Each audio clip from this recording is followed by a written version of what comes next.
Olá, pessoal, sejam todos bem-vindos novamente ao Vida em Equilíbrio, esse podcast que é para você, para informar, para inspirar, para transformar. E eu, Andréa Cunha, tenho o maior prazer de estar aqui com você toda semana, trazendo notícias, informações e profissionais com conteúdo interessante para nos ajudar a ter qualidade de vida. E falando em qualidade de vida, gente, falando em saúde, hoje eu tenho um tema super importante. Falar sobre saúde capilar. Pois é, saúde capilar vai além da estética. Ela trabalha muito com o nosso emocional, com o nosso corpo. E, de fato, quando realmente a gente tem problemas de queda de cabelo, aí está uma questão. O nosso corpo está falando algo e, com certeza, tem algo importante para a gente ver, para a gente cuidar. E eu estou aqui agora com uma profissional para falar sobre saúde capilar, gente, a Laura Andrade, que está aqui comigo, que é dermato, que é PhD em tricose, também tem uma clínica especializada em atendimento de saúde capilar, estética e muito mais. Laura, bem-vinda aqui ao Vida em Equilíbrio. Eu que agradeço a oportunidade de estar aqui falando um pouco. Laura, por favor, se apresente, você que realmente faz um trabalho incrível, já está há muito tempo na medicina e é focada hoje, né, além da dermatologia, é focada em saúde capilar. Se apresente um pouco mais para a gente. Eu sou médica dermatologista, fui formada aqui pela Universidade Federal da Bahia, mas para alcançar essas áreas mais específicas, né, a gente tem que sair. De fato, a Bahia ela é muito pujante, mas em áreas muito pontuais, a gente às vezes tem que buscar especializações fora. Então, eu terminei meu serviço de dermatologia aqui na Universidade Federal da Bahia e fui para São Paulo para fazer a parte de tricoses, que seria essa parte na Universidade Federal de São Paulo. Então, lá na Unifesp é que eu fiz toda essa minha formação do dermatologista especialista em cabelo, que é uma área da dermatologia um pouco mais abrangente do ponto de vista de doenças autoimunes. Então, a gente trabalha com doença, né? O objetivo principal é entender por que aquele cabelo não está saudável, por que aquele cabelo está caindo. E não é apenas uma coisa de achismo, não. A gente faz toda uma investigação clínico-laboratorial. A gente é armado de inúmeras tecnologias para nos auxiliar nesse processo. E aí a gente consegue um êxito muito grande, sabe? Eu acompanho muitos pacientes que vêm sofrendo anos e anos e anos. E, às vezes, uma avaliação simples que a gente faz.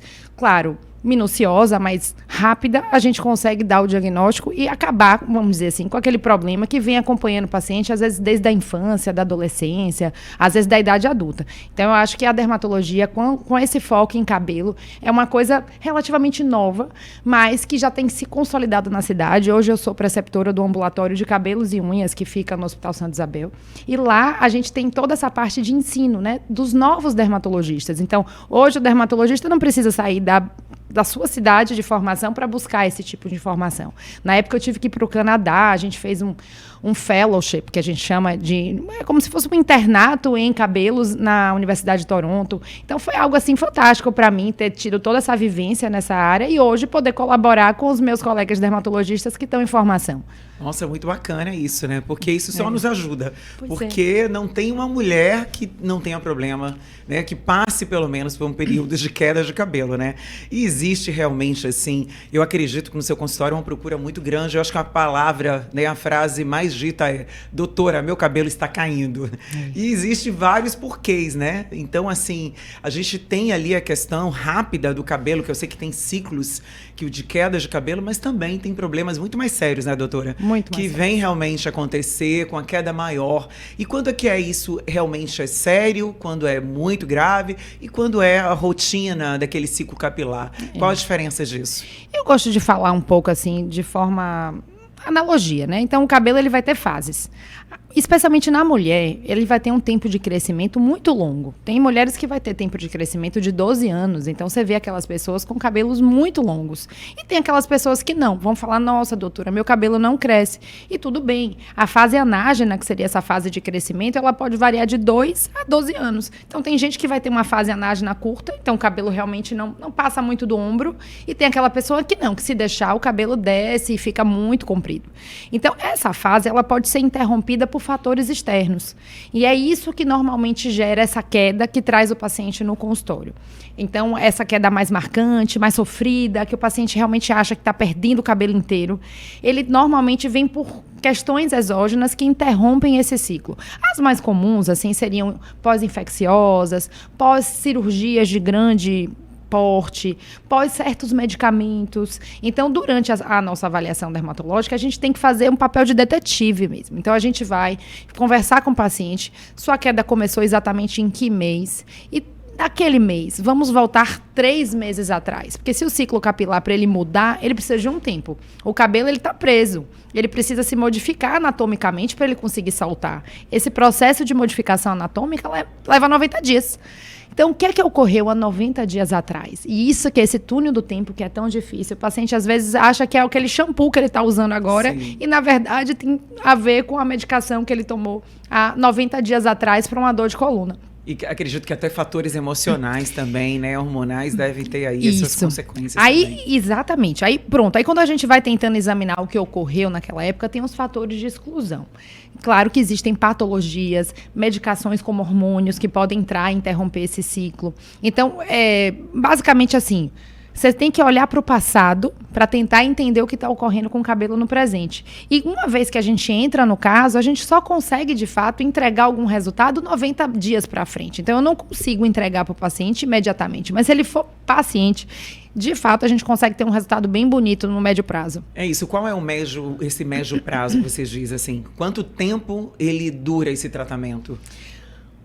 Se a paciente tiver uma doença do cabelo, que é diferente dessa queda, que é uma queda transitória, benigna e autolimitada, de fato ele vai ter que fazer um acompanhamento contínuo. Claro que ele vai ter momentos de exacerbação, que ele vai estar um pouco pior, momentos que ele vai estar um pouco melhor, mas o tratamento ele tem que ser contínuo. Eu faço uma analogia à hipertensão arterial, à diabetes, a distúrbios da tireoide. Então o paciente tem que ser visto continuamente para ele conseguir performar bem aquele cabelo. Porque existe uma condição anatômica no fio que torna ele mais sensível e por isso ele se miniaturiza. É a condição mais comum, que seria a alopécia, que a gente chama de alopécia androgenética.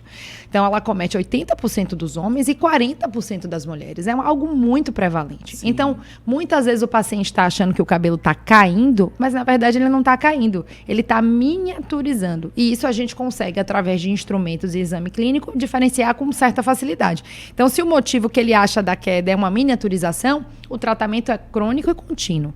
Se o motivo não, foi um fator exógeno, ela utilizou um hormônio, ele fez uma cirurgia ou utilizou uma medicação para dor, que às vezes mexe um pouco com esse ciclo, uma vez interrompido esse insulto, o cabelo tende a voltar normalmente em 9 meses. E aí, por isso que ocorre certas soluções milagrosas. Isso, muitas pessoas vendem coisas e usam da boa-fé do paciente, né? Sim. Que ele acredita que, de fato, foi determinada gami, foi determinada dica, foi um shampoo que ela utilizou. E não, a gente não consegue mexer no ciclo capilar. A gente consegue colocar que venha um cabelo melhor. Mas eu não consigo atuar no passado, se o insulto foi há 90 dias atrás. Então, às vezes, existe todo um imaginário popular que você está fazendo agora vai impedir que o cabelo caia. Não, você pode fazer que esse cabelo venha bom.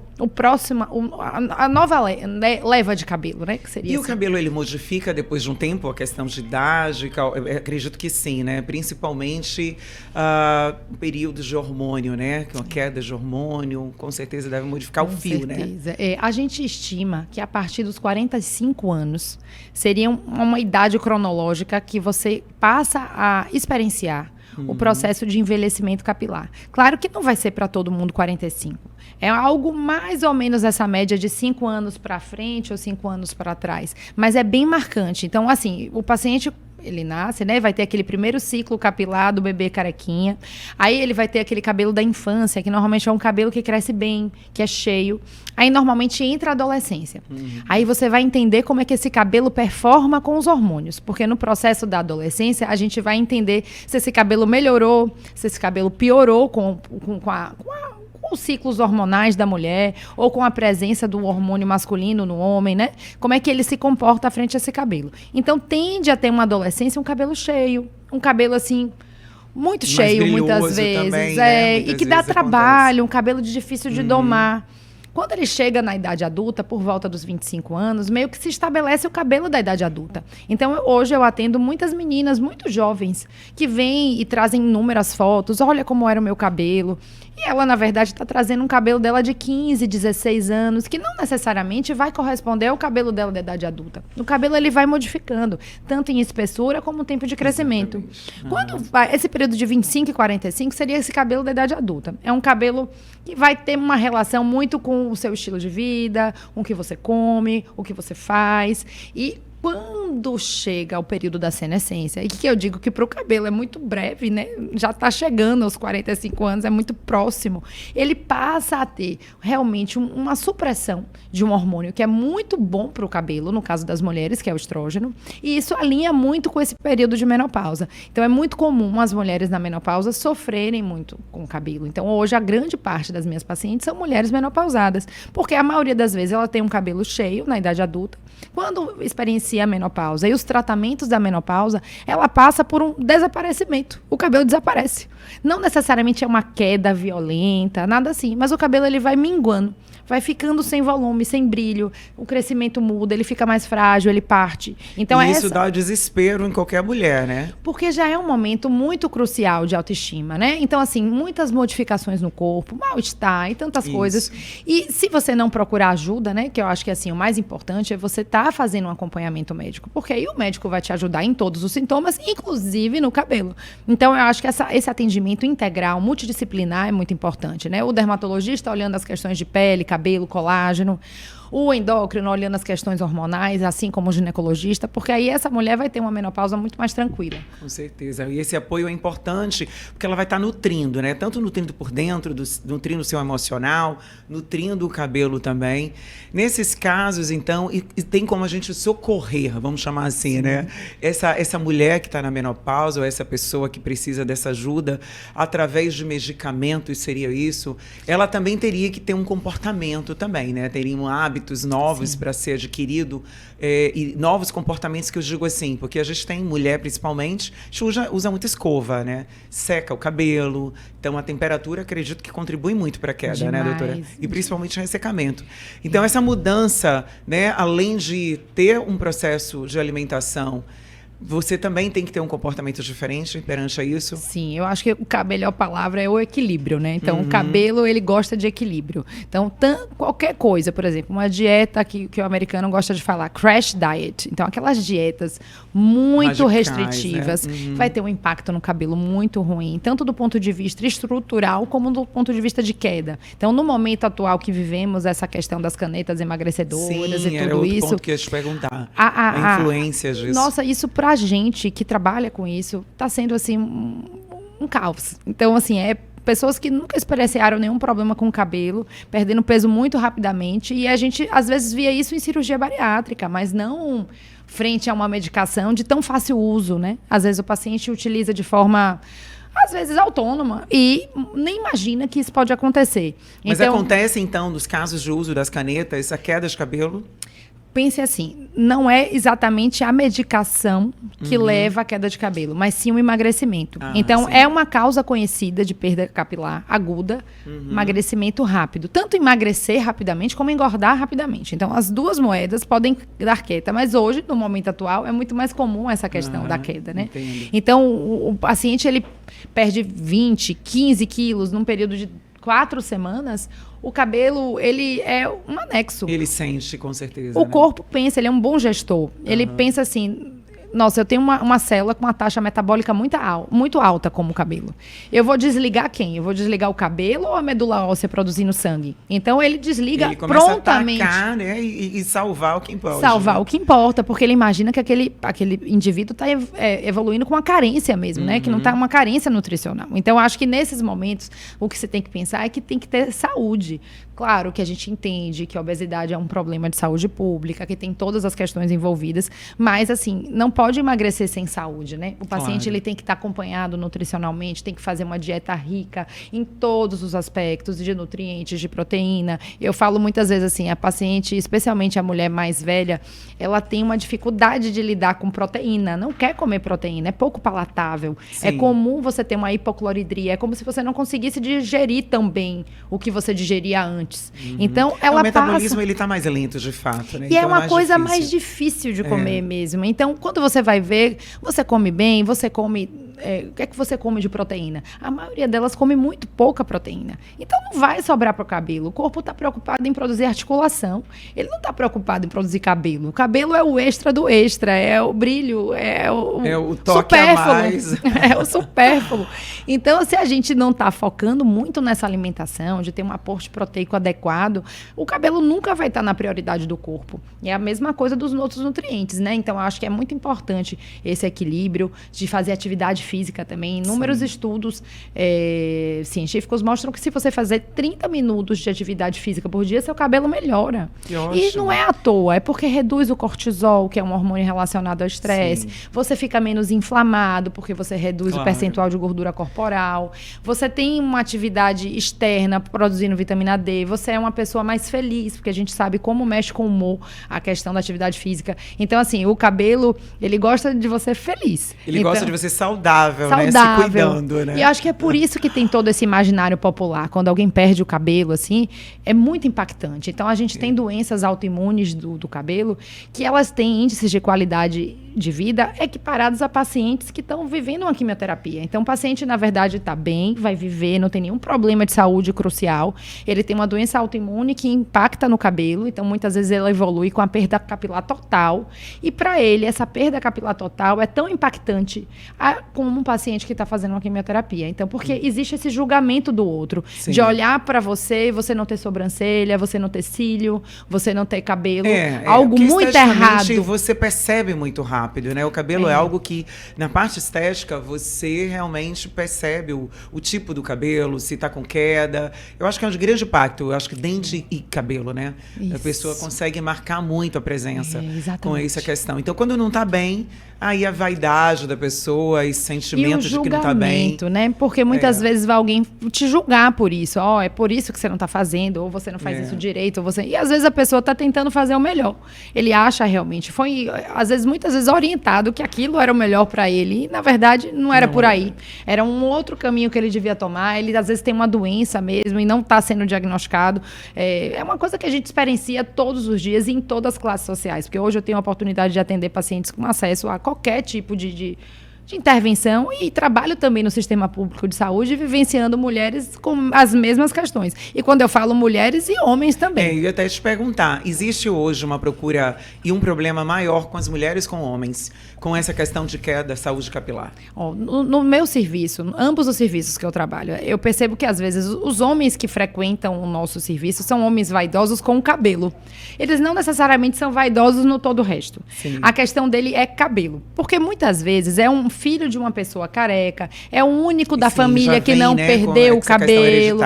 E aí ele já imagina como ele vai ficar no processo de envelhecimento e ele não quer. Ele se aterroriza com a possibilidade de evoluir como algum familiar próximo. E eu já ouvi isso algumas vezes no consultório. O problema não é ser careca. O problema é ser careca tão cedo.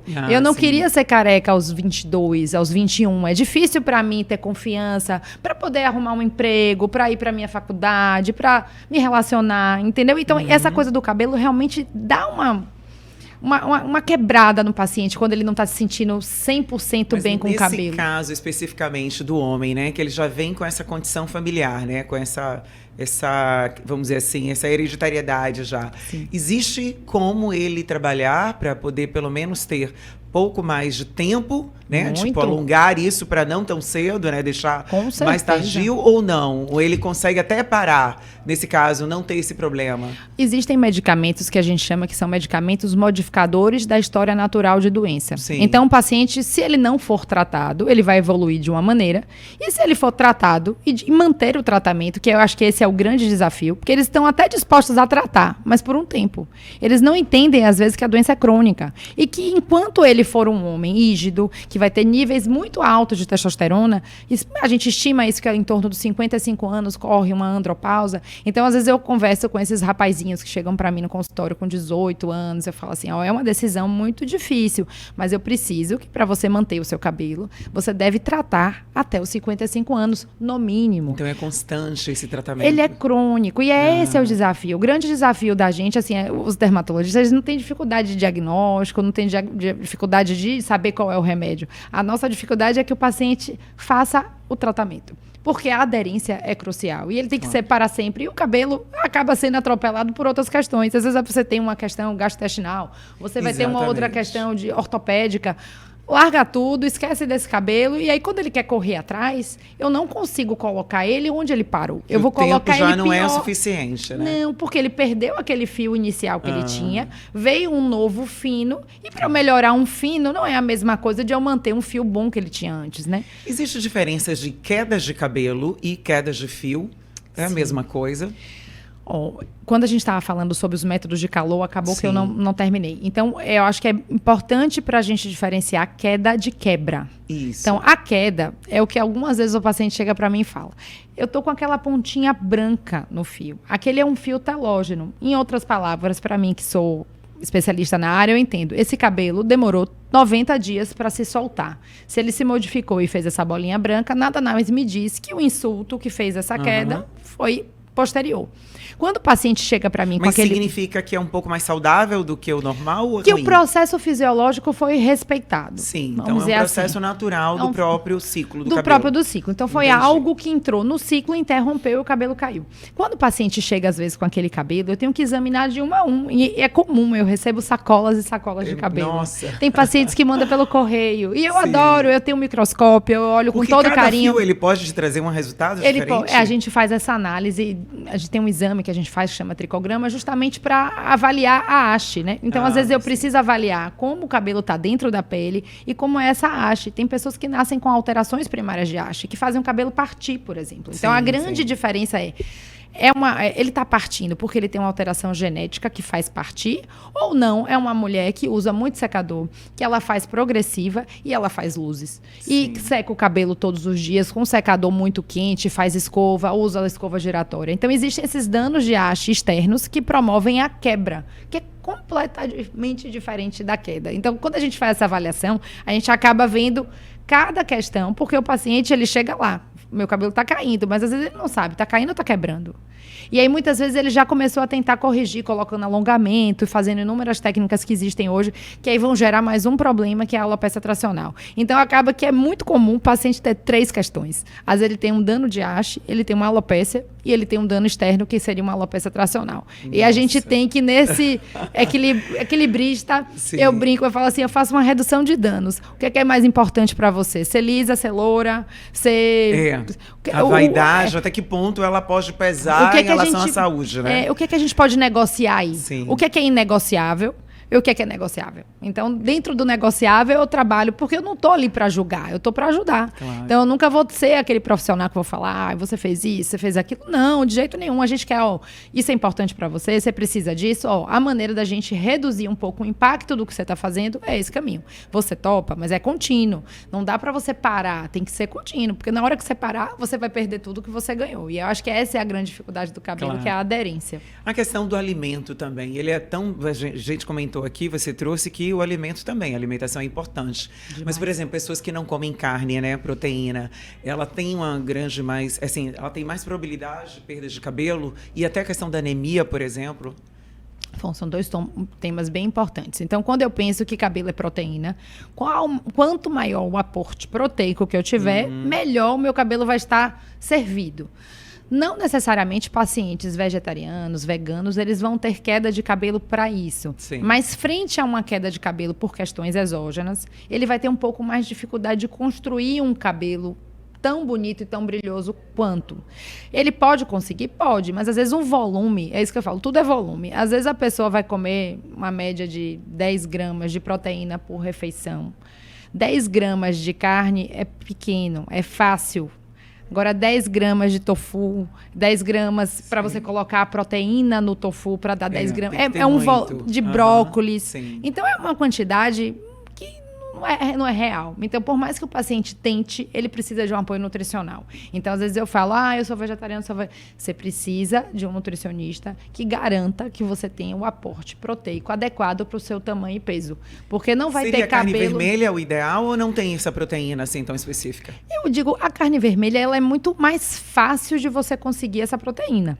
Mas, em compensação, ela tem mais gordura. Então, tem risco cardiovascular. Sim. Então, assim, enfim... É o equilíbrio, É o equilíbrio. Eu acho que, na verdade, é você não ter nada muito restrito. O cabelo detesta a restrição. Então, claro que se você puder comer carne vermelha, para o cabelo vai ser bom? Vai. Mas tem toda a questão inflamatória. Então, se você realmente ficar obeso, comer carne vermelha, risco cardiovascular, tudo isso tem que ser pesado. Mas se eu tivesse que escolher, para mim, eu preferia, né? Porque eu vou ter mais certeza que com um pequeno aporte, ele tem uma quantidade de proteína que dá e sobra para ele fazer cabelo, né? Com certeza. Está mais saudável, né? E a questão da anemia que eu te perguntei Sim. também.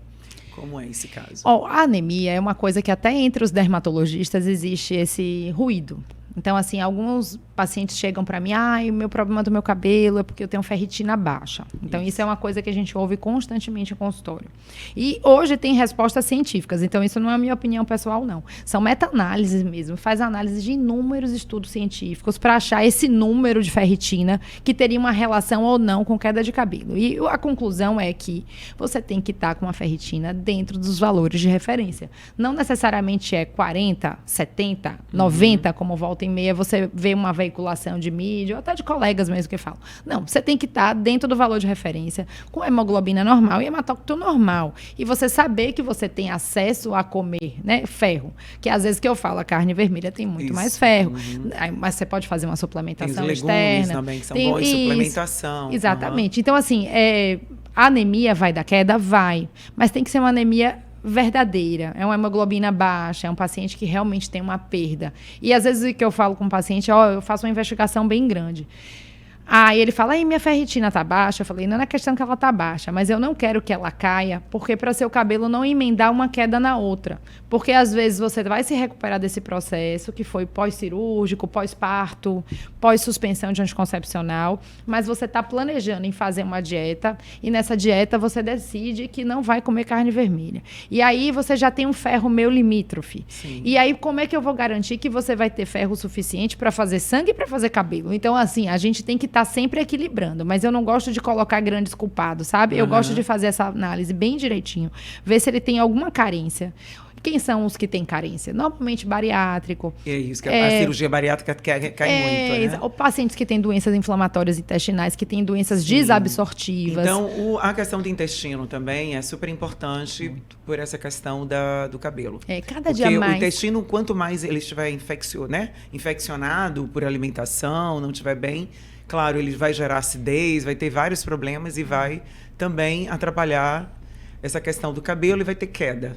Essa interface pele e intestino é muito real. Muito Sim. mais do que a gente imagina. Mas eu acho que também existe muito ruído nessas informações. Então, assim, o intestino ele tem que ser saudável. Não necessariamente, vamos dizer assim, o paciente tem que fazer 1000 fórmulas, mexer muito na vida dele e tal. Não. Ele tem que ser saudável, ele respeitar o ritmo intestinal dele, ele ter acesso à fibra, ele comer de tudo. Não necessariamente uma restrição, como a gente hoje às vezes... restrição de leite, restrição de outros derivados. Não é isso, não é sobre isso. Se você não tem uma doença que lhe peça para fazer essa restrição, não é isso que seu cabelo vai melhorar, você entende? Mas a gente faz essa investigação. Então, a gente investiga se o paciente, por exemplo, é celíaco, a gente investiga se o paciente tem alguma intolerância à lactose, alguma coisa que gerasse uma desabsorção e que, porventura, impactasse no cabelo. Mas, claro que tendo o problema, a gente direciona para o gastroenterologista, que é a melhor pessoa para poder cuidar disso, né? E a questão das pessoas que usam hoje hormônio, né? Hoje tem muitos implantes. As mulheres estão muito em busca disso também. Já os homens já trabalham a questão testosterona. E hoje também a gente vê uma grande quantidade de mulheres buscando. Isso também atrapalha muito. Eu sei que tem uma queda, né, muito, muito grande e significativa, assim, em relação à mulher. E qualquer idade, né, também, né, acaba afetando, né? Na verdade, existem certas circunstâncias que o cabelo, ele reage de forma padronizada, independente da pessoa. Então, assim, alguns medicamentos, e aí eu coloco os hormônios, especialmente os hormônios masculinos, ou aqueles hormônios mais andrógenos, como a gente fala. O cabelo, ele, frente a esses hormônios, ele tende a interromper o ciclo. A gente fala que é um indutor de catágeno, em outras palavras, ele que estava crescendo bonitinho, ele encontra com esses hormônios e ele prefere interromper o crescimento dele. É uma reação normal do cabelo frente ao hormônio. Então, às vezes, alguns pacientes falam, mas eu usei uma dose baixa. Não tem dose, não tem tempo e não tem via. Então, pode ser uma dose muito baixa, pode ser por um dia ou por 10 anos, pode ser por qualquer via que você imaginar, oral, tópica, por gel ou por implante, que se você for sensível ao hormônio, e a maioria das pessoas o cabelo ele vai se ausentar. Vai se ausentar todo? Não, claro que não. Ele tem uma função biológica de cobertura, de proteção. Então, normalmente, o paciente entra nesse processo que a gente chama de eflúvio, que é uma média de você perder em torno de 20% a 30% dos fios. Só que pense que se o paciente usa hormônio continuamente, ele vai estar fazendo um eflúvio em cima do outro. Então, ele meio que não normaliza. Aí a gente chama essas condições, né, que seriam eflúvios agudos de repetição associada a hormônio exógeno. E é a realidade da reposição hormonal. Então, a mulher, às vezes, ela não tem alopécia. Ela só tem sensibilidade ao hormônio presente na reposição hormonal. E isso vai impactar para ela, porque ela não tinha esses hormônios antes. Um belo dia, eles chegam para ela e aquele cabelo que ela tinha cheio, que não dava problema nenhum, que era uma coisa que edificava ela muito, né? Arrumava, ela se sentia muito bem. Ela vai percebendo que o cabelo vai sumindo, porque nem todo mundo, às vezes, vê a queda. Às vezes, você só vê que aqui está um pouco mais vazio, você vai tentar prender... No volume, né? A Xuxa, elas falam assim, eu dava... não conseguia dar 1 ou 2 voltas, agora eu dou 7 voltas no elástico para prender meu cabelo, de tanto de volume que eu perdi. Olha o tamanho da minha trança. Então, assim, é um desaparecimento. O cabelo Mas some. existe uma forma de salvar esse cabelo? Ela já tem o uso da testo, usa, né, também pela necessidade da questão da menopausa, porque tem a reposição hormonal. Então, existe como fazer algo paralelo a isso? Não, com certeza, é isso que eu falo. Eu acho que, assim, a gente está aqui para ajudar. Tem tratamento, né? Porque, com assim, certeza. dá medo, né? Tipo, meu Deus, não tem mais jeito, né? Existem agora medicações... já era, eu vou ficar sem cabelo. Existem medicações que elas são bem seletivas. Então, às vezes, por exemplo, existe uma classe que a gente chama inibidores de 5-alfa-redutase. Na mulher, particularmente, você vai ter esses receptores de 5-alfa-redutase em áreas muito específicas. Ela tem no couro cabeludo, ela tem na pele e ela tem no fígado. Então, às vezes, ela está fazendo a suplementação dela exógena e a gente utiliza por quê? Porque eu vou bloquear no cabelo e na pele. Eu não estou bloqueando os outros benefícios que ela teria. Então, assim, isso é uma via de atuação. Existem aqueles antiandrógenos, em geral, que a gente usa. Esses já são mais amplos. Eu vou atuar no mecanismo chave-fechadura. Então, por exemplo, tem medicamento que ele ocupa o receptor do andrógeno. Então, ele vai lá como se fosse uma chave, fica preso naquela fechadura. Quando passa a testosterona pela essa fechadura, ela não consegue entrar, porque tem uma chave lá. Então, tá bloqueado. Tá protegida. Então, eu uso algum desses bloqueadores, que não vai bloquear todos os receptores. Mas é a suplementação, nesse caso, desse tratamento? O ideal é que isso seja feito concomitante ao tratamento, né? Então, se a pessoa está fazendo alguma suplementação, normalmente a gente faz em paralelo. Claro que isso acordado com o médico que prescreveu a reposição. Que muitas vezes eles entendem que a pessoa quer os benefícios da reposição, mas não quer perder o cabelo. Claro. E tem pessoas que, de fato, vão perder. Não é todo mundo. A gente coloca aí uma taxa de 40% dessas mulheres. Os homens, eles são mais abalados, vamos dizer assim. Então, aquele homem que não tinha uma questão maior de cabelo, mas que resolveu fazer reposição em torno dos 50, dos 60, ele vai sofrer bastante. O cabelo dele vai perder muito rapidamente. E às vezes eles não estão nem pensando, passaram a vida toda sem ser carecas, e aí quando fazem uma reposição, opa, cadê meu cabelo? E é muito rápido. E isso assusta muito eles, né? Eles ficam pensando até, nossa, será que tem algo mais? Não, é apenas isso mesmo. É o comportamento biológico do cabelo frente a determinadas substâncias, né? E que bom que hoje tem esses suplementos que ajudam também, né? E tem a questão da tecnologia, né, doutora? A tecnologia vem aí para nos ajudar, graças a Deus. E dentro dessa nova, né, hoje todos os aparelhos que estão chegando, existe como você tanto perceber a questão de doença, né, qual o diagnóstico daquele cabelo, mas também tem como ajudar a inserir alguma coisa, algum tipo de tratamento que também ajude a crescer ou parar de cair? Sim, inclusive, eu sou uma grande entusiasta dessa parte, né? De tanto de inteligência artificial como tecnologia na área da dermatologia. Eu acho que a gente tem que crescer junto, né? E com responsabilidade, claro, né? Fazendo tudo sempre o melhor para o paciente. Mas o diagnóstico evoluiu muito, né? Então, eu penso que eu entrei na faculdade de medicina em 2004. Em 2004 foi a primeira publicação do que eu uso hoje todo dia no meu consultório. Então, é algo muito recente. Então, 2004 para cá não é nada do ponto de vista do que vai surgir ainda. Sim, muita então, coisa hoje vinda, a gente usa um equipamento de última geração que chama PhotoFinder. Então, ele consegue diagnosticar tudo para mim. Eu não tenho, é claro, né? A minha expertise, minha experiência, o meu olho com aquele instrumento é muito magnificado. Eu falo assim, eu não tenho como não ver se eu tenho uma máquina como essa. Então, tem coisas que são inegociáveis para mim. Fazer um exame clínico, às vezes, sem uma arma como essa, é até injusto para a pessoa. Poxa, eu podia estar oferecendo tão mais, né? Se eu tenho uma arma diagnóstica como essa.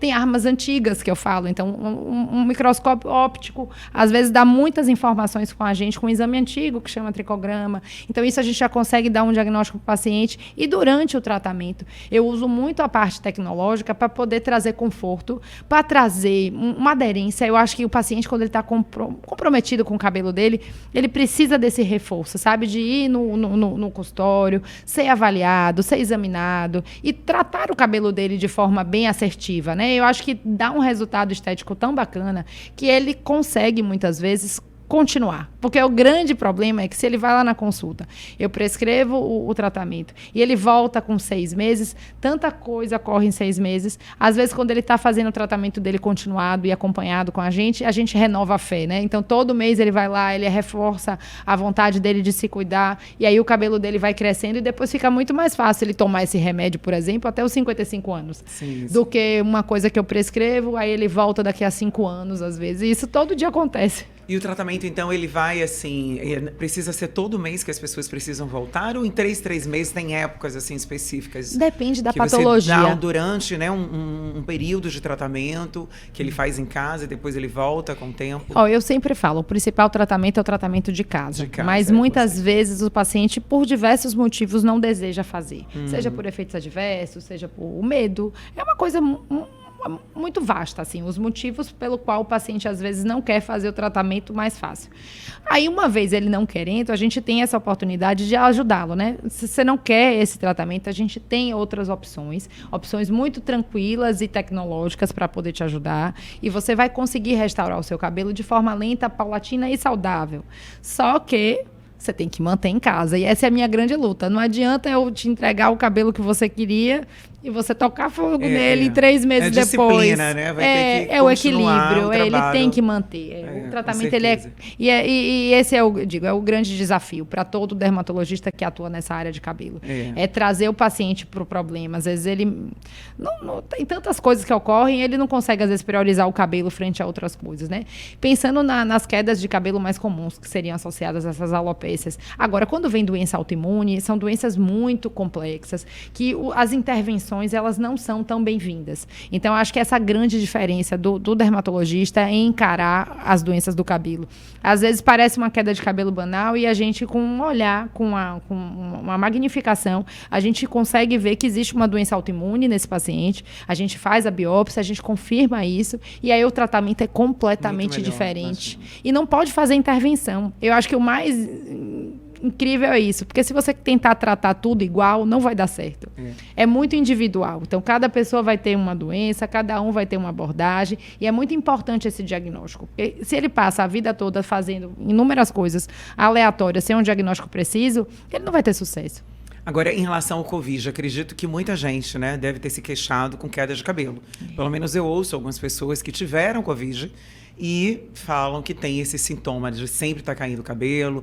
Isso realmente é mito, é verdade? Acontece mesmo das pessoas que tiveram Covid? Ou também as que todo mundo, né, que passou por essa fase tomou a vacina? Está mais associada a quem teve ou quem tomou a vacina? Na prática, o que a gente sabe é que qualquer infecção aguda e grave pode fazer uma queda de cabelo. Então, Covid foi a infecção que todo mundo teve no mesmo período ao mesmo tempo. Alguns até não souberam, né? Se teve ou não, de fato. Né? E aí foi uma coisa muito comum, porque 90 dias após uma infecção, ocorre uma queda de cabelo. Então, eram muitas pessoas tendo infecção e muitas pessoas tendo queda de cabelo associada à infecção. E também, né? E na questão do Covid, tinha um tratamento com corticoide. Então, a gente sabe hoje que o corticoide também é um indutor de catágeno, então faz o cabelo cair. Alguns estudos mostraram que o Covid ele tinha uma particularidade, uma afinidade pelo cabelo. Então, de fato, a queda dele era até um pouco mais precoce. Os pesquisadores viram que a queda dele não respeitava tanto os 90 dias, era em torno de 57 dias você já podia ter uma queda. Mas a gente vê isso com dengue, com chikungunya, com agora H3N2, aí teve influenza, eu brinco, todo ano eu tô vendo queda de cabelo de alguma dessas coisas críticas, né? Então, o paciente tem algum surto de alguma coisa como essa, o paciente fatalmente vai ter uma queda de cabelo e vai ser muito grave naqueles que têm alopécia. Aquele paciente que não tem alopécia, ele vai ter uma queda e o cabelo dele vai voltar.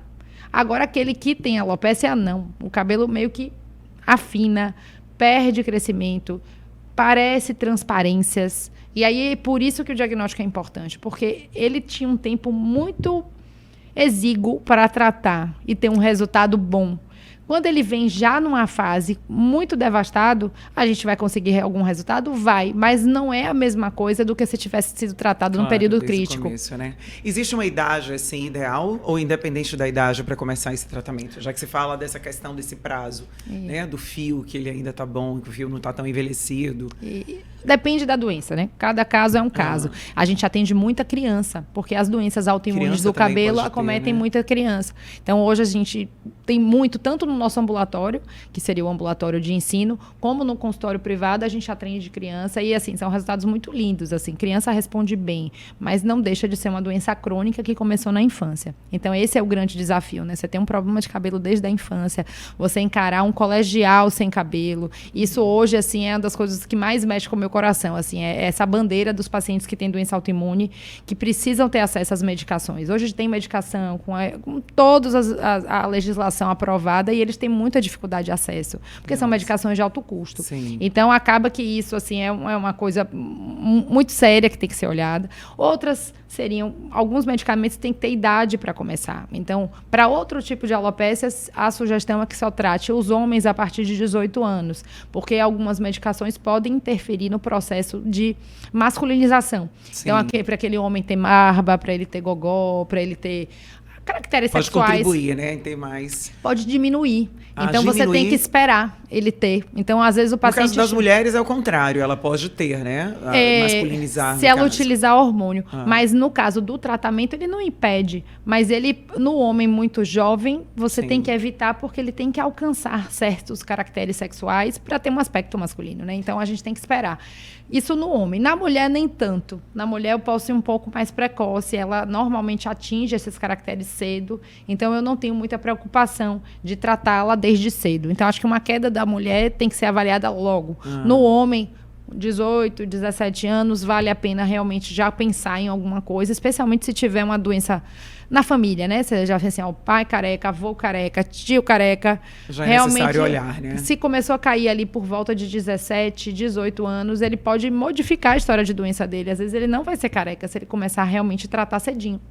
E o início dos tratamentos, né? As suplementações que as mulheres podem estar tomando, ele também pode ocorrer além de crescer o cabelo, ter pelos também, no rosto principalmente? Em 2015. Acontece, né? Eu vejo, sei lá, relatos, alguns relatos. Em 2015, um grande pesquisador australiano utilizou essa medicação, né? Que a gente conhece, né? Como é um antihipertensivo. E esse antihipertensivo, ele tinha o oral. E o efeito colateral dele antigamente era hipertricose. Então, o paciente que usava para pressão arterial desenvolvia uma hipertricose. Então, a indústria desenvolveu ele de forma tópica e era utilizado por muitos anos de forma tópica. Só que a forma tópica é de muita baixa aderência. Ninguém consegue utilizar por muitos anos. Então, o paciente que tem falha, que agora esse pesquisador conseguiu usar o que eles chamam de low dose. Então, você usar a dose bem baixinha, você consegue estimular o crescimento do cabelo, não mexe na pressão arterial e gera uma cobertura. Só que, de fato, se o paciente for um pouco mais peludo, cabeludo, ele vai crescer todos os pelos que ele já tinha. Então, assim, não saem pelos que o paciente não existia. Eram pelos que ele já tinha, mas eram mais fininhos, mais clarinhos. Então, ocorre um escurecimento e um crescimento mais rápido desses pelos. Só que isso, com o dermatologista, a gente consegue manejar tranquilamente. Então, assim, a gente entende qual é a dose do paciente, qual é a dose que não traz nenhum efeito que incomode e vai mantendo isso, né? Então, é uma medicação que veio realmente um divisor de águas na dermatologia para entrega de resultado, não de impedir a evolução. Você entende? O minoxidil ele não impede a evolução do problema, mas ele traz conforto. Eu acho que assim, o paciente que estava às vezes sem querer tomar um banho de mar, isso é frequente, é só quem vive que sabe. A pessoa não vai para a praia, não toma banho de mar, a pessoa não fica embaixo de uma croica, porque não quer que veja a transparência. Entrar num elevador de um prédio comercial é um drama, porque a luz bate em cima. Então, assim, foto, o paciente não quer mais tirar foto.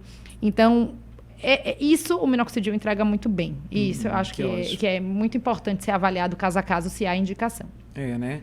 Em relação a outro mito e verdade, é dormir com o cabelo molhado. Isso realmente é ruim para o cabelo? Olha, o cabelo, ele assim como também, né, a questão do suor, né? Porque molhado, tanto que acabou de lavar, quanto o cabelo suado, né, que acabou de treinar e tá molhado. É interessante que em abril do ano passado eu fui para o Mundial de Cabelo que ocorreu nos Estados Unidos, em Dallas. E a grande questão de lá era, por favor, lave o cabelo a cada 15 dias. A cada 15 dias? Por favor, vocês têm que incentivar o paciente a lavar o cabelo de 15 em 15 dias, porque é uma questão sociocomportamental, essa questão da lavagem. Então, tem países que ninguém lava o cabelo. A criança nasce, não lava, não tira aquela crosta. Então, tem toda uma questão cultural envolvida. Então, assim, não existe um certo e errado, tanto em ritmo de lavagem. Então, assim, o que é mais comum? Paciente que tem um cabelo mais fino e mais liso, ele tem muita oleosidade nesse couro cabeludo. Paciente que tem um couro cabeludo mais... o termo técnico seria ulotríqueo, seria esse fio muito enroladinho, mais crespo. Então, quanto mais cacheado, ele tem menos fios por centímetro quadrado, por incrível que pareça. Ele é menos denso, esse cabelo, e tem menos glândula sebácea. Então, é um couro cabeludo mais ressecado. Então, se eu fosse pensar nessa maneira, um couro cabeludo mais ressecado não precisa de tanta lavagem como um couro cabeludo mais oleoso. Então, você tem que pensar, é mulher, é homem, faz atividade física ou não, para poder orientar essa questão da lavagem. Sobre a parte de dormir, pense assim, é um volume. Uma pessoa com cabelo muito fininho, que seca às vezes no vento, não tem grande preocupação de lavar cabelo de noite, vai secar e tudo bem. Mas aquela mulher que tem um cabelo realmente muito volumoso, que se ela dormir molhado, no outro dia de manhã ela acorda com aquele fio molhado, não deixa de ser um ambiente úmido. Nesse ambiente úmido, a gente sabe que ocorre proliferação. Só que a proliferação são de, vamos dizer, bactérias, fungos, que fazem parte da própria microbiota da pele. Então, não é nada externo que está lá contaminando aquele cabelo úmido. É o Pterospora ovale, vamos dizer assim, que é um fungo comensal que vive na gente desde o 5º dia de vida, que ele ganha um pouco mais de espaço porque o ambiente está bom para ele. Está úmido, está quentinho, ele gosta. Mas não necessariamente é um absurdo, entendeu? Assim, é tudo questão de bom senso, né? Então, se puder realmente não acordar com o cabelo muito úmido no outro dia, não dorme de cabelo molhado. Agora, o cabelo é fininho, muda muito. E as muito. Estações, elas impactam muito a questão do cabelo? Nosso país, por ser um país tropical, eu não vejo esses relatos como a gente vê em alguns climas temperados. Mas, assim, a gente sabe que alguns mamíferos têm essa questão da muda de pelo, né? Então, você vai ver urso, vários animais peludinhos, eles perdem o pelo. Por que pareça, o ser humano e o porquinho da Índia, eles não têm essa questão da muda. Então, não seria comum uma relação de tempo com a queda. Então, um clima mais frio, você segura mais o cabelo para aquecer. E no verão, você teria uma perda para poder refrescar. Não ocorre isso no ser humano como ocorre nos outros animais.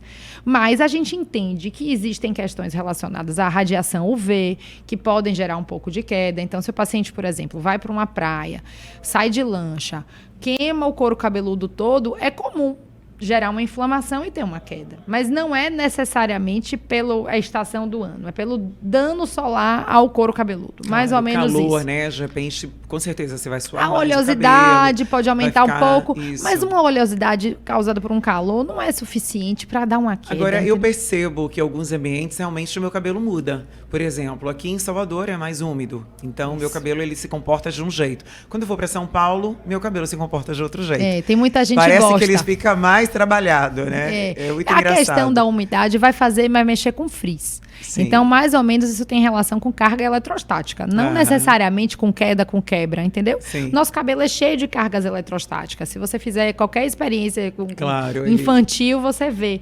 E, de fato, algumas coisas você mexe, o cabelinho sobe. Então, essa questão da umidade tem relação com carga eletrostática. Não necessariamente com... a questão de lavar menos, a qualidade da água. Eu ouço isso muito no consultório. Sim. Essa água de tal lugar é muito ruim para o meu cabelo. Não tem um trabalho científico que correlacione com dados de água. Então, eu não posso falar do ponto de vista científico nada a respeito, entendeu? Mas volta e meia as pessoas falam isso. Tem, assim, como as pessoas podem tratar melhor, então, seu cabelo? Tem algumas dicas que você pode trazer aqui pra gente? Eu acho que, assim, tentando resumir, o cabelo ele não gosta de extremos. Então, tem uma dieta equilibrada, durma bem, porque, de fato, a melatonina, que é um hormônio que é produzido durante o sono, ele tem uma relação com o ciclo capilar muito positiva, ele estimula o crescimento. Tente manejar estresse. A gente não consegue evitar estresse, mas a gente sabe manejá-lo. Então, a depender da situação, você tem que usar a estratégia, seja meditação, seja atividade física, seja o que for, para manejo de estresse. Porque pico de cortisol tem um efeito muito negativo para o cabelo. Então, aquela pessoa que estoura por tudo, que vive... sofrendo, tendo sintomas mesmo de estresse, tremores, ansiedade, isso, claro que vai mexer com o cabelo. Então, são aqueles estresses que a gente chama de estresses extrahabituais, de fato, não vão fazer o cabelo. Então, a questão alimentar, não pode ter restrição, de preferência ter uma dieta muito rica em proteína. E quando for fazer, vamos dizer assim, alguma suplementação, alguma intervenção, se o cabelo para você for uma questão, tipo assim, ai meu Deus, eu amo muito com o meu cabelo, eu não quero perder meu cabelo por nada, se eu perder meu cabelo, eu não sei o que serei. Vale a pena fazer uma avaliação, porque às vezes o paciente vai se submeter a uma cirurgia bariátrica, isso vai impactar muito no cabelo dele. Fazer uma consulta pré-bariátrica é interessante. Paciente que vai fazer terapia de reposição hormonal. Ele precisa saber se ele tem alopécia, porque às vezes ele tem alopécia, mas ele não sabe. Aí quando introduz a terapia de reposição hormonal, abre a alopécia e ele fica devastado. Então acho que super vale a pena uma avaliação prévia para você ter saúde nesse cabelo, né? Alguns tratamentos, então tratamentos normalmente de dores crônicas, cirurgias de grande monta, tudo isso vai impactar bastante no cabelo. Então, se o cabelo for uma questão muito crucial para a pessoa, vale a pena fazer uma avaliação prévia, porque essa avaliação modifica muito o resultado dos insultos. Então, se você tiver tratado com seu cabelo todo certinho, a chance de você ter uma queda volumosa reduz. Você pode ter uma queda, mas não vai ser um desastre. O cabelo tende a voltar e dá tudo certo. Ai, que bom. Em relação à caspa, né? Normalmente as pessoas que tendem, elas têm a ver com a alopécia, com a doença não necessária. Não necessariamente, né? Isso é uma pergunta... Porque pode ser, às vezes, até cuidado mesmo, né? Zelo com o cabelo, limpeza, higiene. A maioria das vezes, especialmente no nosso país, as pessoas são muito limpas. As pessoas tomam muito banho, as pessoas lavam muito cabelo. Então, assim, não é uma realidade pra gente isso, como a gente vê em outros países, que os pacientes não tomam banho, não lavam o cabelo. Aqui, não. A lavar... Eu acho que por ser uma questão de calor, né? Calor, acaba praia. Cultural, sabe? Verdade. Essa coisa do indígena, de tomar muito banho. Isso é uma coisa brasileira. Então, assim, a gente é meio que assim, um outlier nessa questão. Então, assim, a dermatite seborreica, normalmente, que a gente enfrenta no consultório, não é por falta de lavagem. Dificilmente é. Normalmente é um paciente ou que está vivendo um estresse agudo, ou que, de fato, tem algum distúrbio endócrino que gera uma oleosidade maior. E aí você faz um tratamento e normalmente resolve. Mas, salvo o paciente que usa muito creme, algumas mulheres, elas usam muito creme para modelar. E acaba também não enxaguando também. Eu acho que eu vejo isso, né? É isso que, às vezes, externo... bem, acaba e usa muita coisa e passa muito perto do couro cabeludo. Sim. O couro cabeludo, ele não gosta desses irritantes, né? Então, o condicionador, por exemplo, é algo muito irritante para o couro cabeludo. O condicionador é só para pegar nas pontas. Se você passa o condicionador perto da pele, ele pode fazer uma dermatite, pode fazer uma irritação. Isso vale para esses leave-ins, todas essas coisas. Não são coisas para se encostar no couro cabeludo. São coisas para se encostar na haste. Isso tem total diferença. O pH aqui é claro. Aqui é outro. O índice de irritação daqui é muito facilmente irritável. Então, a maioria dos pacientes com dermatite seborreica não vão ter queda. A dermatite seborreica, em geral, é uma condição simples. Claro que se é uma dermatite de grande monta, o paciente desenvolve uma condição que a gente chama de pseudotiamiantácea, faz uma crosta branca, assim. Isso sim, o cabelo chega e enrola, às vezes sai parecendo um dread, perde um tufo, mas volta. Tratada a condição, volta. E não é uma condição definitiva. E os cabelos brancos, né? Existe, claro, a consequência da idade, mas também tem como evitá-los? Tipo, fazer algum tipo de tratamento que você evite um pouco, né? Dê mais saúde. Essa é uma pergunta de $1 milhão. Eu acho que assim, todo mundo quer saber. Existe uma grande pesquisa a respeito. Hoje a gente sabe que sim, tem medicamentos que revertem a canice, né? Que seriam que o cabelo que é branco volta a pigmentar. Mas normalmente são tratamentos para câncer. Então eles são medicamentos muito fortes. Então não tem cabimento, vale, né? Ninguém nem pensar em alguma hipótese e utilizar isso para colorir o fio. Tem tudo a ver com o estresse oxidativo. O melanócito, que produz o pigmento, ele tem alguns ciclos. Então, isso tem uma relação genética. Normalmente, pacientes que têm cabelo branco muito cedo têm uma história familiar de cabelo muito cedo, de cabelo branco. E alguns que não têm, a gente vê que tem uma relação com estresse. De fato, o cabelo branco tem uma relação muito maior com o estresse do que a queda propriamente dita. Sim. Então, a pessoa está vivenciando um momento de estresse muito grande, com sintomas. Então, não é aquele estresse que eu estou chateada. É um estresse que eu estou tremendo. É um estresse que eu tenho taquicardia, é um estresse que eu não consigo dormir, que eu não consigo comer, ou que eu entro em compulsão para comer. Esse que vai gerar um cabelo branco, porque vai gerar um estresse oxidativo tão grande para esse melanócito que ele estafa, ele deixa de produzir o pigmento. Nossa. Mas ele está lá ainda. Então, quando vem esses inibidores de tirosinase, que são utilizados para alguns tipos de câncer, aquele melanócito dá o restinho de pigmento que ele tinha, sabe? Às vezes ele tinha assim uma gotinha, aí ele solta essa melanina e faz mais uma pigmentação. Mas o comum é que uma vez que o cabelo se encontre a canice, né, que ele vire branco, é muito difícil a reversão. O que às vezes a gente consegue com alguns medicamentos é escurecer o fio. Então, aquele cabelo que estava meio fininho, muito clarinho, especialmente os caucasianos que têm um cabelo mais claro, quando você introduz alguns tipos de remédio, ele vai ficando mais pujante, mais grosso, então ele escurece. Mas ele não muda da questão de branco para escuro, ele só fica mais grosso e aparentemente mais pigmentado. Claro. E tem alguma dica assim natural que as pessoas possam usar? Todo mundo quer algo natural, né? Ou seja, suplementação, sei lá, alguma nutrição, qualquer coisa que as pessoas possam fazer caseira, né? Na verdade, caseira não. Absolutamente nada. É mito, então, essas questões milagrosas caseiras? Sempre. Tudo de cabelo é mito. Essas coisas todas que indicam é tudo até perigoso. Mas eu gosto de olhar. Os mitos que você ouve, que as pessoas levam? O paciente, enfim, usar boné da queda. Ah, sim, é verdade. Algumas coisas assim. Eu usei boné, meu cabelo caiu. Ou então... que tá abafado, alguma coisa assim. Abafado, como se algo assim pudesse impactar no cabelo. Não, o que de fato impacta é tração. Então, se por exemplo, uma pessoa de um serviço militar que utiliza o cabelo sempre na mesma posição, por anos seguidos, ele normalmente perde essa orlazinha e faz uma alopécia conhecida como alopecia tracional. Mas não tem nada externo assim que vai ter um impacto maior. Tem que ser coisas que pendurem no cabelo, em outras palavras. Então tem que ser alguma coisa que está aqui puxando, tracionando, pesando o fio, que pode realmente impactar e fazer ele não nascer. Nada que, por exemplo, você bote por cima, capacete, volta e meia eu ouço falar isso. Usei capacete. Não tem nenhuma relação. Agora, o corte com máquina pode dar algumas foliculites. E essas foliculites, em alguns pacientes, podem fazer queloides. Então, hoje a gente orienta, né? Paciente que tem cabelo muito crespo, que raspa, a gente pede para, às vezes, tentar cortar em tesoura. Porque se ele corta com máquina, ele vai fazendo um trauma contínuo e vai fazendo foliculites e vai perdendo o cabelo. Então, assim, sim, mas tem relação com trauma, você entende? Tem que ser algo que traumatize, que balance aquela haste. Aquela haste tem que ser movimentada. Não uma coisa que você bota e tira.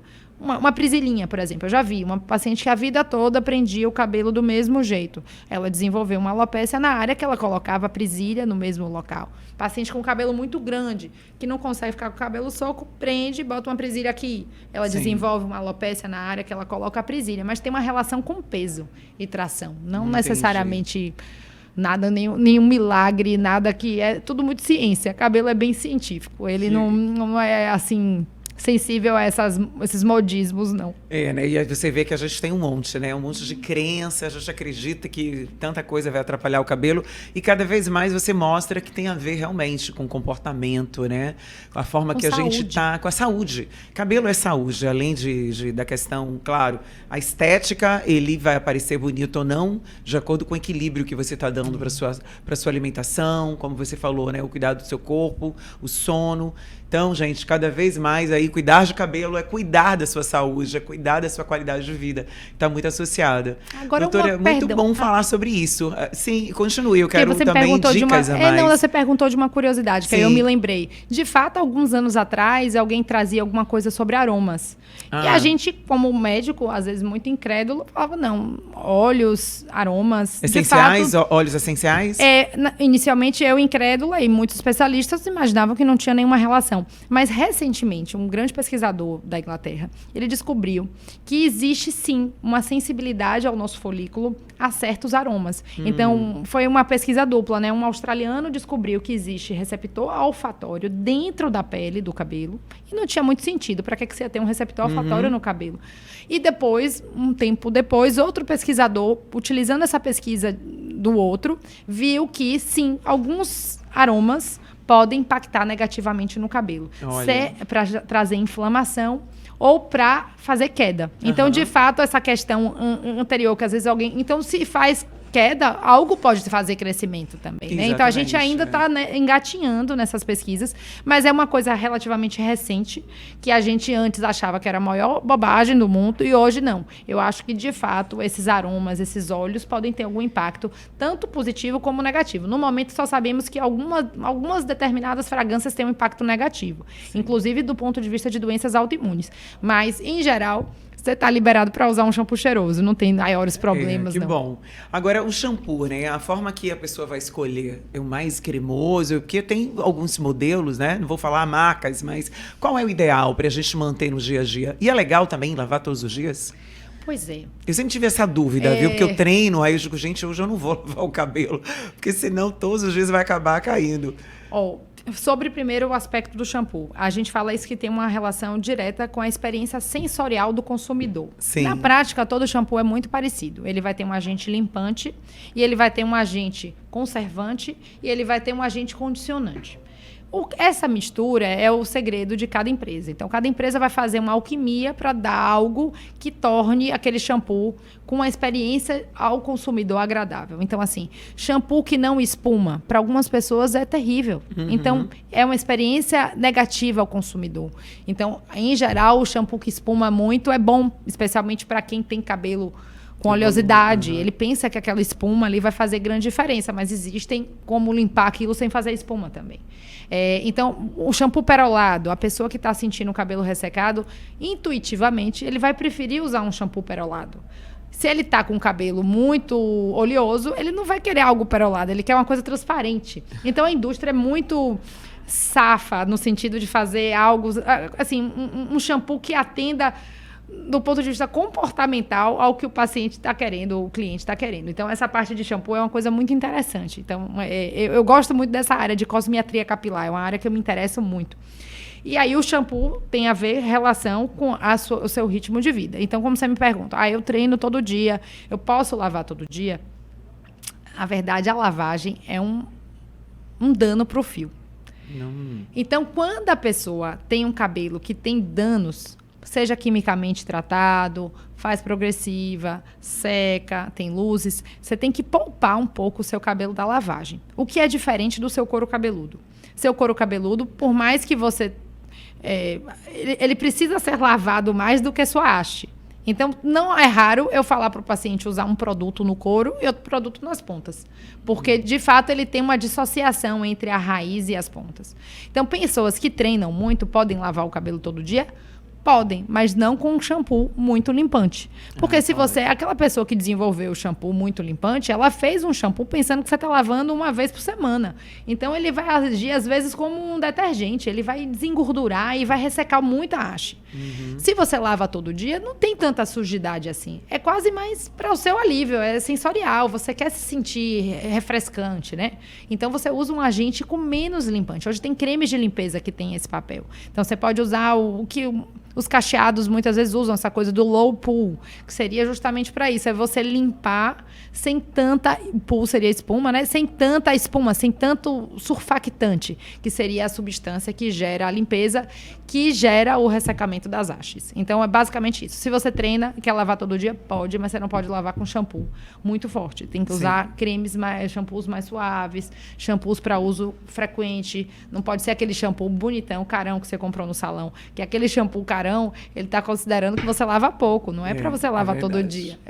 E a questão do suor também, né?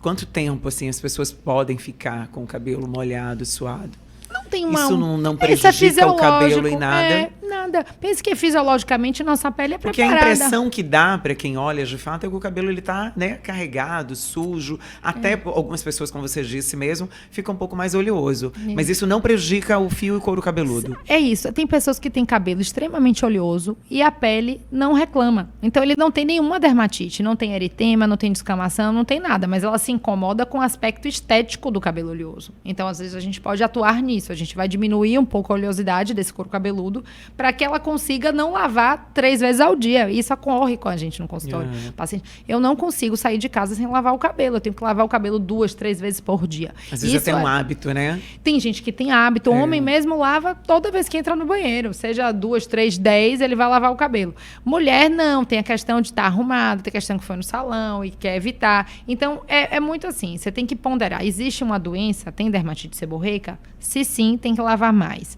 Esse couro cabeludo, ele é um couro cabeludo com uma haste quimicamente tratada?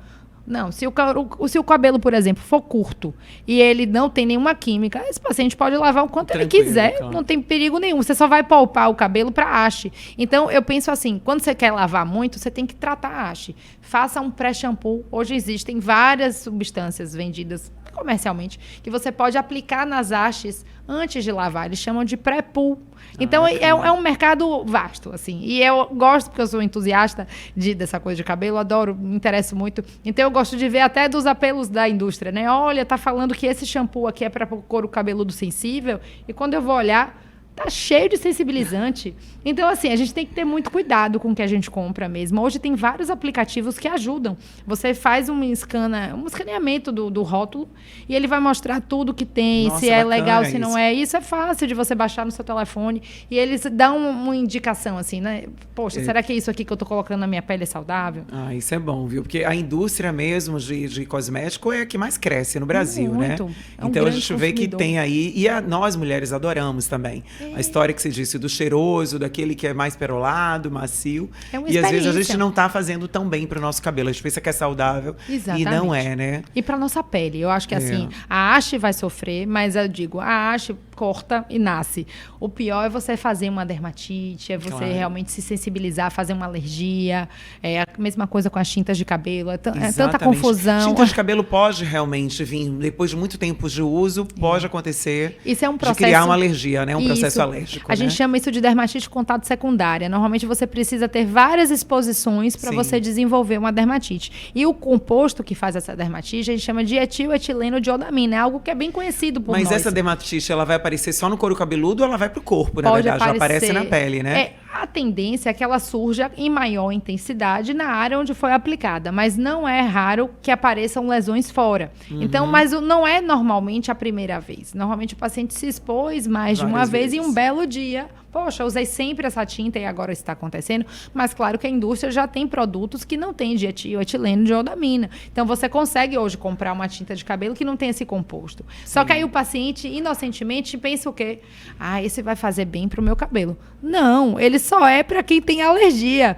Então, é claro, né? O paciente, ele vai, isso aqui é mais saudável. Não, se você tiver dermatite, ele não tem esse composto. Mas você não tendo dermatite, você pode usar a regular. Mas quem já adquiriu essa alergia, ela aí, de vai fato, poder tem que usar? evitar. Não. Aí vai ter que fazer um tratamento, tem uma que outra primeiro busca. sair da crise, tentar usar produtos que não tem, mas tem muita reação cruzada. Então, o grande desafio é quando a pessoa desenvolve essa dermatite mesmo. Pra gente, porque a pessoa quer colorir o fio e, de fato, às vezes fica com poucas opções ou sem opção, né?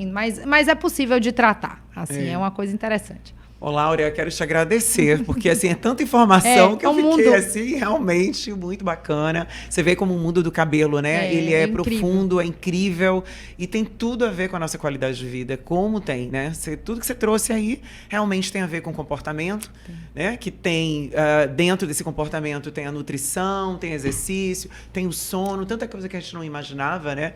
Vai acabar realmente atingindo o nosso couro cabeludo. Isso é realmente bacana. Obrigada, né? Eu que agradeço por falar do meu assunto favorito. Que bom. E você que está em casa, espero que tenha gostado, porque realmente é um assunto muito rico. Vale a pena a gente estar de novo aí no futuro, tá conversando novamente, dando mais dicas. E, Laura, deixa seu contato também para as pessoas te acharem, quiserem fazer uma consulta. Também, né? Ver a sua página, porque com certeza tem muita informação. Tem. A gente tem uma rede social relativamente bem ativa. E o meu objetivo de manter essa rede social é justamente para desmistificar, né? Então, assim, é um posicionamento muito pouco comercial, é uma coisa muito mais educacional. Sim. Então, a intenção é falar sobre os artigos novos que saíram, quais são os mitos e verdades. Então, assim, tentar educar mesmo, porque às vezes o paciente não tem um problema, mas ele vive com alguém que tem, ou tem um carinho por uma pessoa que está vivendo. Então, hoje eu recebo muito isso, quem me indicou foi uma amiga e tudo, porque está vivendo o sofrimento do outro e acaba mostrando a nossa clínica, o nosso serviço, porque sabe que lá é um lugar que a gente vai ter toda a ciência para tratar aquele paciente de forma mais assertiva. Muito bacana. Sim, você deu o endereço da... Skincare Clínica, arroba Skincare Clínica e arroba doutora Laura Andrade. Pronto, gente. Então siga aí, doutora Laura. Vocês viram, né? Que ela é incrível. Muita informação, conteúdo maravilhoso. Eu já sigo realmente sua página. E gratidão novamente, tá? Eu que agradeço. E você que está em casa, eu quero que você curta. Compartilhe com as pessoas que você sabe que esse assunto vai ser interessante. Porque cuidar do cabelo, gente, é muito importante. Vai além da vaidade. Muito. Se trata de saúde, né? E nada melhor do que a gente ter equilíbrio na saúde, no corpo e de todas as formas. Fico por aqui, Andréa Cunha, um grande beijo e até o próximo episódio. O Oliva Gourmet combina sofisticação e praticidade em uma experiência gastronômica única. Com um buffet cuidadosamente elaborado, oferece uma seleção de saladas, grelhados, massas artesanais e pratos à la carte que encantam um paladar. Além de uma refeição saudável e saborosa, o Oliva Gourmet proporciona um ambiente confortável e aconchegante.